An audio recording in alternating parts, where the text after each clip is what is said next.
कहानी शुरू होती है एक ऐसे दौर में जब इंसान अपनी जान बचाने के लिए किसी भी हद तक जाने को मजबूर हो चुका है।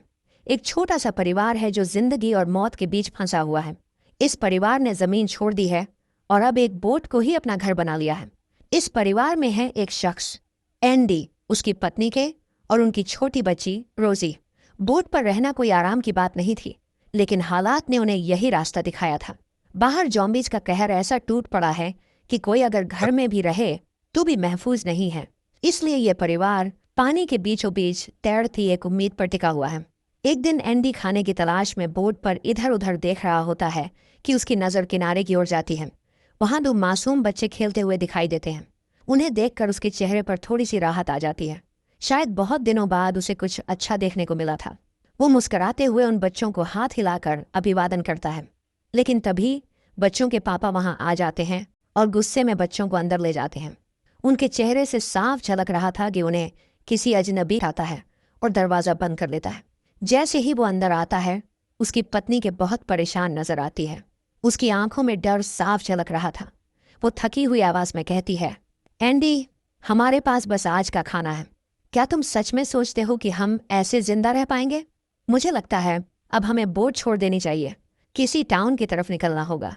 भूख से मरने से तो बेहतर है कि हम कोशिश करें। एंडी जानता था कि उसकी पत्नी गलत नहीं कह रही, लेकिन वो खतरा उठाने से डर रहा था। उसने कहा, मैं कुछ ना कुछ करके इंतजाम कर लूंगा, लेकिन मैं तुम्हें और रोजी को मौत की तरफ। वो उस टूटी बोट के अंदर घुसता है। उसकी आंखें हैरानी से फैल जाती हैं। बोट में कोई इंसान नहीं होता, लेकिन अंदर खाने का ढेर सारा सामान रखा हुआ था, जैसे किसी ने सब कुछ छोड़ दिया हो और खुद गायब हो गया हो। एंडी फौरन तेजी से सारा सामान इकट्ठा करता है जो वो उठा सकता है। डिब्बा बंद खाना है और मुस्कुराते हुए कहता है, देखो, अब हमारे पास 3 महीने का खाना है। अब हमें कहीं जाने की जरूरत नहीं, हम यहीं सुरक्षित हैं। एंडी की खुशी देख करके यानी उसकी पत्नी भी खुश हो जाती है। इतने दिन बाद दोनों के चेहरे पर मुस्कान लौट आई थी। लेकिन जैसे ही माहौल थोड़ा शांत होता है, एंडी कुछ सोचने लगता है। उसकी आंखें कुछ याद करने लगती हैं। तब के उससे पूछती है, क्या हुआ? किस सोच में पड़ गए? एंडी धीरे से कहता है, जब मैं सामान उठा रहा था तो मुझे उस बोट के अंदर से कुछ अजीब सी आवाज़ें सुनाई दे रही थी, इसलिए मैं ज़्यादा अंदर नहीं गया। बस जितना मिल गया उतना ले आया। शायद वहाँ कुछ गलत हो। कि उसे समझाते हुए कहती है, अरे वो तो पुरानी टूटी बोट थी, बहते हुए यहाँ तक आ गई होगी। तुम्हें बस वहम हुआ होगा। अब चलो, थोड़ा आराम करो।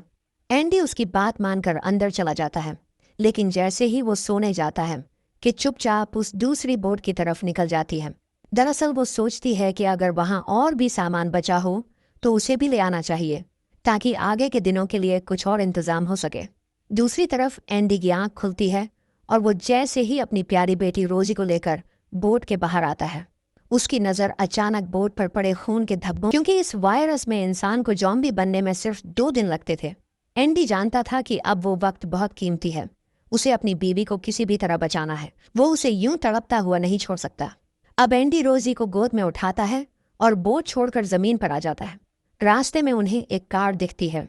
एंडी फौरन फ्यूल निकालता है और कार में डालकर उसे स्टार्ट करने लगता है, लेकिन तभी वहां अचानक एक जॉम्बी आ जाता है। एंडी बिना समय गंवाए रोजी को कार में बैठाता है और खुद भी अंदर कूद जाता है। वो पूरी ताकत से कार भगाने लगता है। थोड़ा आगे जाकर एमा उससे कहती है, कार रोक दो। वो अपनी बेटी का डायपर बदलना चाहती थी। एंडी करने लगती है। उसके पैरों से बहुत खून बह चुका था। दर्द इतना था कि वो वहीं बेसुध होकर गिर जाती है। थोड़ी देर बाद जब एमा को होश आता है, उस सामने एंडी को देखती है और गुस्से में चिल्लाने लगती है, तुम यहाँ क्यों हो? जाओ यहाँ से। मैं अब कुछ ही देर में जॉम्बी बन जाऊंगी, फिर मैं तुम दोनों को भी नुकसान पहुंचा सकती हूँ। लेकिन एंडी उसकी एक नहीं सुनता। उसकी आंखों में सिर्फ प्यार था, डर नहीं। वो एमा को धीरे से शांत करता है। एंडी प्यार करता था। अब एंडी को समझ आ गया था, अगर वो जल्द ही यहाँ से निकला नहीं तो ना वो बचेगा, ना उसकी मासूम बच्ची रोजी। जैसे ही एंडी कार की तरफ मुड़ता है और अपनी बेटी रोजी को उठाने के लिए झुकता है, तभी पीछे से उसकी बीवी एमा, जो अब जॉम्बी बन चुकी थी, एंडी के हाथ पर काट लेती है। ये पल एंडी के लिए सबसे खौफनाक था। अब वो समझ चुका था, अब वो भी इन्फेक्टेड हो चुका है। उसके पास अब सिर्फ 48 घंटे बचे हैं। लेकिन बिना समय गंवाए वो रोजी को कार से बाहर निकाल लेता है। फिर वो अपनी बीवी शुरू हो चुकी थी। अब एंडी के पास सिर्फ एक ही मकसद बचा था, जॉम्बी बनने से पहले अपनी बेटी को किसी सुरक्षित जगह पर पहुंचा देना। वो रोजी को अपने कंधे पर बिठाकर लंबा सफर पैदल तय करने लगता है। जंगलों और वीरानों से गुजरते हुए उसका हर कदम थकावट और दर्द से भरा हुआ था, लेकिन बेटी की खातिर वो किसी भी हद तक जाने को तैयार था। रास्ते में उसे एक भटकता हुआ जॉम्बी दिखाई देता है। एंडी समझ जाता है कि अगर उसे आगे बढ़ना है तो इस जॉम्बी को हटाना होगा। वो प्लान बनाता है कि उसे मार दे, लेकिन तभी एक छोटी बच्ची उसके सामने आ जाती है। वो घबराई हुई सी एंडी से कहती है, प्लीज मेरे पापा को मत मारो। वो बच्ची खुद को चाकू से थोड़ा काट लेती है और इस तरह एंडी का रास्ता साफ हो जाता है। अब एंडी उस टाउन तक पहुंच चुका था जिसके बारे में के ने बताया था। वहां पहुंचकर उसे एक महिला मिलती है, एमा की पुरानी टीचर। वो बहुत दयालु और अच्छी इंसान थी। जैसे ही वो एंडी को देखती है, वो उसके जख्मों पर मरहम लगाती है, खाना देती है और उसे थोड़ा सुकून देती है। एंडी के मन में एक ख्याल आता है, क्यों ना रोजी को इन्हीं के पास छोड़ दूं। ये महिला अच्छी है, सच्चे दिल वाली है। मेरी बेटी यहाँ शायद महफूज रहे। लेकिन तभी एक गोली चलती है। एंडी एकदम रुक जाता है, लेकिन गोली उसके लिए नहीं थी। उसके पीछे एक जॉम्बी था जिसे किसी ने गोली मार दी थी। तभी एक आवाज आती है, डरो मत, मैं तुम्हारी मदद कर सकता हूँ, बस पहले मेरी मदद करो। वो आदमी वहीं पास में फंसा हुआ था। उसका नाम था जैक। उसका पैर एक पुराने टैंक में फंस गया था। जैक एंडी से कहता है, अगर तुम मेरा पैर बाहर निकाल दोगे तो मैं भी तुम्हारी मदद करूंगा। जो भी चाहिए मैं दूंगा। एंडी पहले तो थोड़े शक में था, लेकिन अब उसके पास सोचने का वक्त नहीं था। वो जैक की मदद करता है और उसका पैर बाहर निकाल देता है। जैक खुश होकर कहता है, अब तुम मेरे साथ चलो, मैं तुम्हें दिखाता हूं कि मैं क्या करता हूं। एंडी उसके साथ चला जाता है और कुछ देर बाद वो एक जगह पहुंचते हैं जहां जैक रहता था। लेकिन जैसे ही एंडी अंदर कदम रखता है, उसकी नज़र एक लोहे के पिंजरे पर पड़ती है। कार के लिए करता हूं।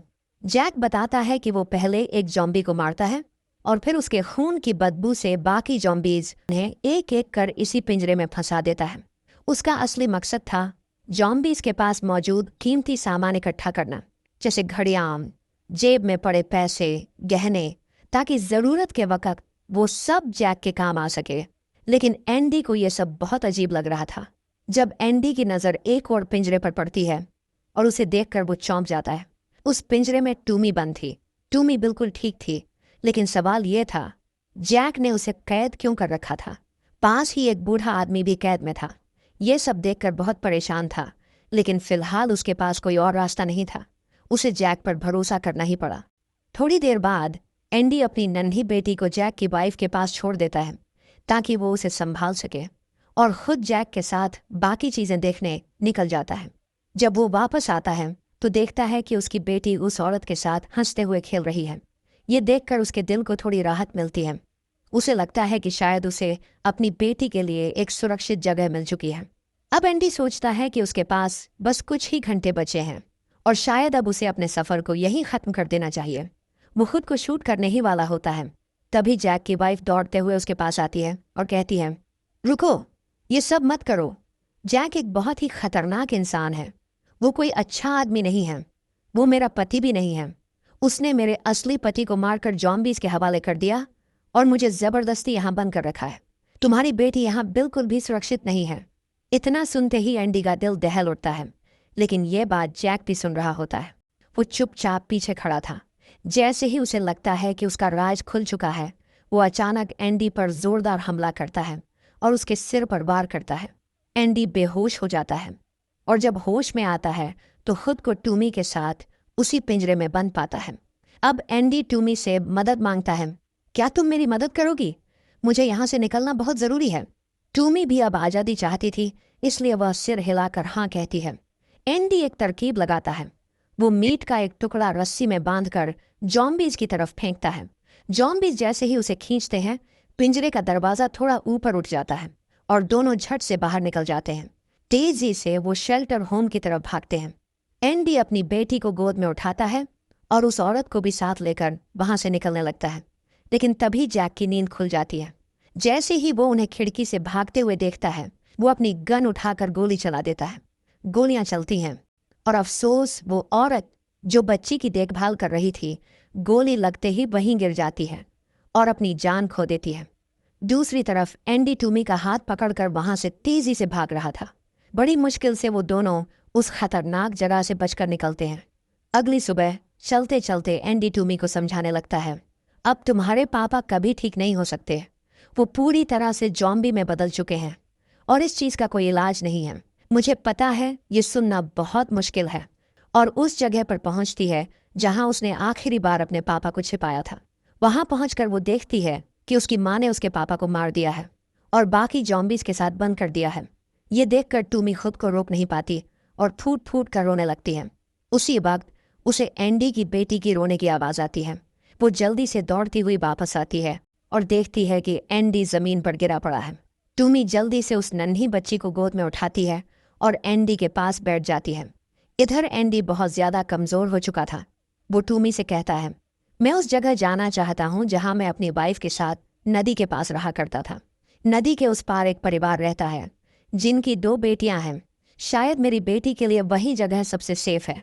टूमी तुरंत तैयार हो जाती है एंडी को वहां तक पहुंचाने के लिए। कुछ समय बाद वो दोनों उस जगह पर पहुंच जाते हैं। एंडी को देखकर खुशी होती है कि वो परिवार अब भी वहीं रह रहा है। वहां पहुंचकर उसकी मुलाकात होती है टॉम से, लेकिन टॉम की हालत बहुत खराब थी। वो बताता है कि उसकी बीवी को भी जॉम्बी ने काट लिया था और अब वो भी जॉम्बी बन चुकी है। टॉम एंडी को अपनी गन दिखाता है और कहता है, इसमें 6 गोलियां हैं। मैं अपने पूरे परिवार को मार दूंगा, खुद को भी, और 2 गोलियां बच जाएंगी। तुम चाहो तो अपनी बेटी के साथ खुद को खत्म कर सकते हो, क्योंकि बिना अपने परिवार के मैं इस दुनिया में और नहीं रह सकता। एंडी उसे समझाने की बहुत कोशिश करता है कि ये सही रास्ता नहीं है, लेकिन टॉम उसकी एक नहीं सुनता। वो एक एक करके अपने पूरे परिवार पर गोली चला देता है और फिर खुद को भी। एक पल के लिए एंडी भी वैसा ही करने की सोचता है। वो गन उठाता है, लेकिन तभी टूमी वहां आ जाती है। वो उसे रोकती है और कहती है, अगर तुम चाहो हम उसका ध्यान रखेंगे जैसे कोई अपना रखता है। एंडी के पास अब ज्यादा वक्त भी नहीं था, इसलिए वो टूमी के साथ उसके कबीले वालों के पास चल पड़ता है। शायद अब उसे अपनी बेटी के लिए सही जगह मिल चुकी थी। जब एंडी टूमी और प्रिंसेस टूमी के कबीले की तरफ बढ़ते हैं तो दूर से ही उन्हें चारों ओर धुआं दिखता है। असल में कबीले वाले मिलकर जॉम्बीज को मारकर जला रहे थे और इसी वजह से पूरा इलाका धुएं से भर चुका था। थोड़ा आगे बढ़ते ही उन्हें एक टनल मिलती है और जैसे ही वो टनल के अंदर दाखिल होते हैं, सामने से कोई आता दिखाई देता है। वो और कोई नहीं बल्कि जैक था। जैक ने जैसे ही एंडी को देखा, वो बुरी तरह उस पर टूट पड़ा।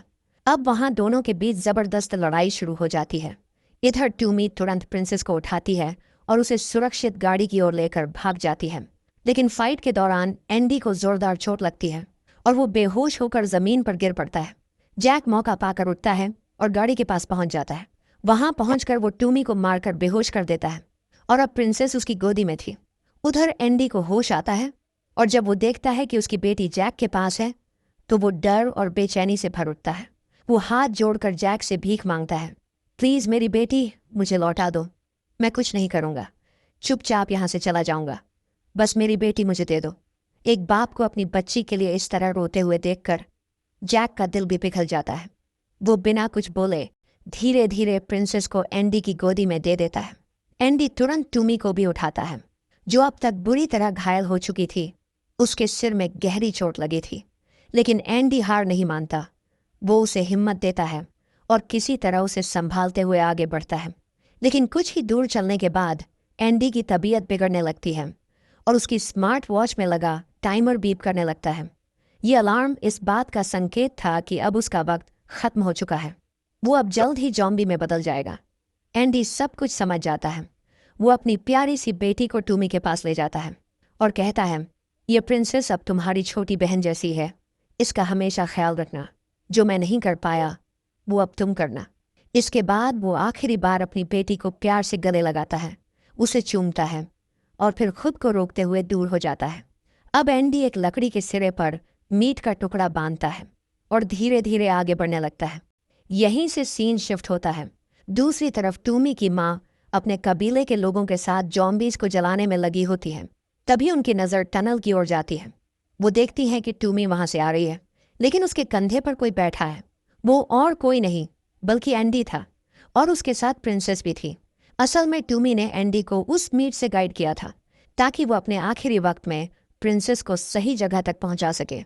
दूसरी तरफ जैसे ही एंडी कबीले वालों के पास पहुंचता है, उसके जॉम्बी में बदल चुके रूप को देखकर सब लोग डर जाते हैं और तुरंत उसे मारने के लिए अपने हथियार उठा लेते हैं। लेकिन तभी टूमी सबको रोक देती है। वो कहती है, रुको, अभी नहीं।